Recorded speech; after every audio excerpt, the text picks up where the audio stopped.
We're here on Salt Spring in my indoor workout area away from Victoria.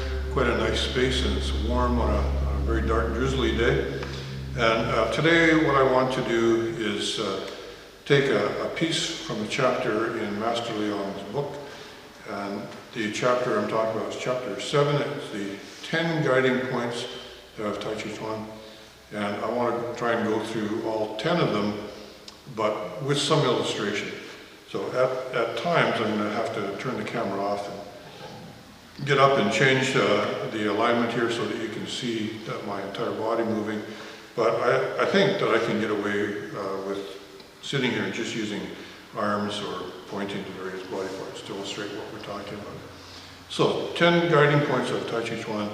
These 10 points were intended as a summary of the classics and something that you can hang on to fairly easily as you're practicing, and something that should improve your Tai Chi practice.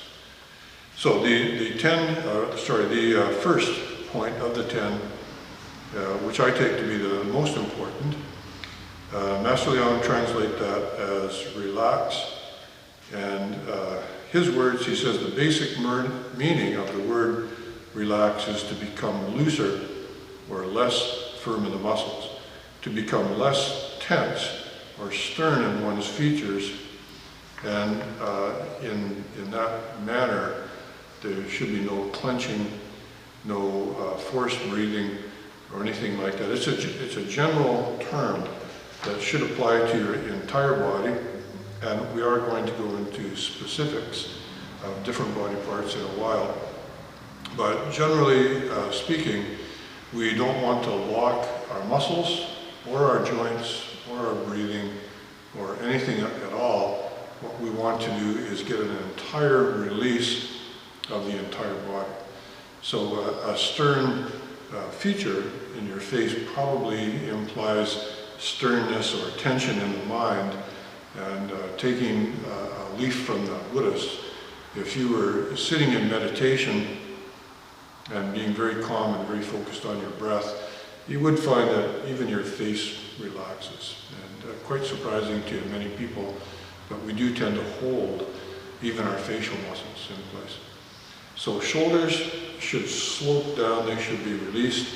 Elbows, same thing, and our breath should definitely sink. So it's more detailed than that, which you'll quickly discover as you go through the form. If you were to go through the form with only one idea in mind, release or relax the body, and if you went slowly enough to regain some control over your movements, I'm sure you would find many, many spots where you're actually holding muscles. So for a lot of people, we have only 2 operating modes, and one of those modes is collapse.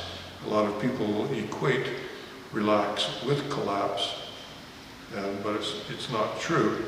And at the other extreme, we have tension, locking joints, raising our shoulders, raising our breath, pulling our back in, and just very tight everywhere. That kind of tension I have practiced in the past when I was doing karate. We used to do a lot of dynamic tension purposely. It was like a conditioning for our muscles and to strengthen us at the same time. But this is not Tai Chi. Tai Chi has nothing to do with that kind of training. So what we want to teach you how to do is through alignment of the body, through releasing of the body, through structure and release, that we teach you to be strong in a completely different way. So don't take it from me, take it from a translation of the classics by a certified master. And of course, the people that wrote the classics were masters, the people that created the art. So they should know what comprises the art. So the second point, excuse me, a little frog in my throat. The second point is sink. And sink arises, bad word I guess, sink comes out of release. If you're floating, it's probably because your breath is up, your shoulders are up, your elbows are up, and that's not release. So when we release, the body begins to sink. And I'll read you some of Master Leong's translation of what he says that is. To sink means to relax completely. The whole body, the upper torso, the waist, the thighs, and the legs should all be relaxed. Now that obviously applies to your hip joint. If your hip joint is tight and not bent, then you can be sure that the lower body is affected strongly by that, as well as it will flood up into the upper body. So he further says the energy should be concentrated in the bubbling well point. Bubbling well point is a chi point that is on the foot. And if you're tightening your thighs, if you're leaning and tightening your hips, or your weight is placed on your knee, you can't get to your feet because the alignment of your body in those cases won't allow it. The only way you can get to the bubbling well is to release your hip and let your torso, the weight of your body, basically sink through your hips and down onto your feet. So we come back to release to make that point. And he further said, when one has reached this high level of development, the chi will sink deeply to the dantian, referring to the middle dantian. So again, if your breath is up here, your shoulders are up, your elbows are up, you don't have access to the middle dantian. We need to release, and from release comes sink. So let's go into some specifics on different body parts. Point 3 of the 10 guiding points says that the chest should be held in, the back straightened, the shoulders sunk, and the elbows lowered. So most of that I'm in complete agreement with, but I do believe that it's a little bit confusing to say that the chest should be held in. To me, holding anything implies that you're tightening, that you're contracting, holding. And we don't do that in Tai Chi. We're constantly adjusting. And one mark of your skill level is how much can you adjust? How many different body parts at one time can you adjust? So to hold any part of the body is not correct.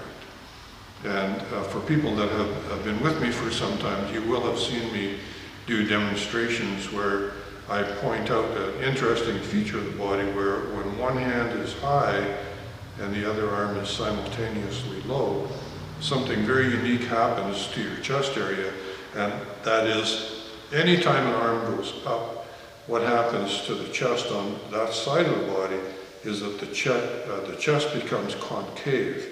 That is, it rounds inwards. And you can hopefully see, although it's fairly dark top I have on, but hopefully you can see this is very concave. My chest is actually going inwards and downwards for my high arm. Now on my low arm, I have exactly the opposite of that. Any arm that's down, especially an arm that has a bit of energy extended into it, the chest, the pectoral muscle on that side has gone upwards and forwards very slightly. So the unique phenomenon that we find ourselves in when we're in something like stork spreads wings or golden rooster stands on one leg is that half of your chest is rounded inward and the other half is rounded outwards. Now, obviously you can't get into that state if you're holding your chest. You have to release your chest. So that part I object to, but we can fix it easily simply by saying the chest should be released to adjust as required. Then the second part, the back straightened, I'm going to take that as meaning what we say in Tai Chi generally is seek the straight within the curved and the curved within the straight. For instance, this arm, this is a fairly extreme example because you can see there's a very large curve here. My straight line is here.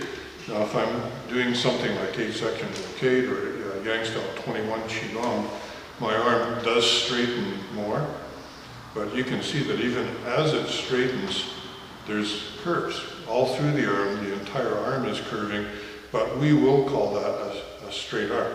If I do this, my shoulder has popped up out of joint and my elbow is no longer obeying its main principle of pointing downwards.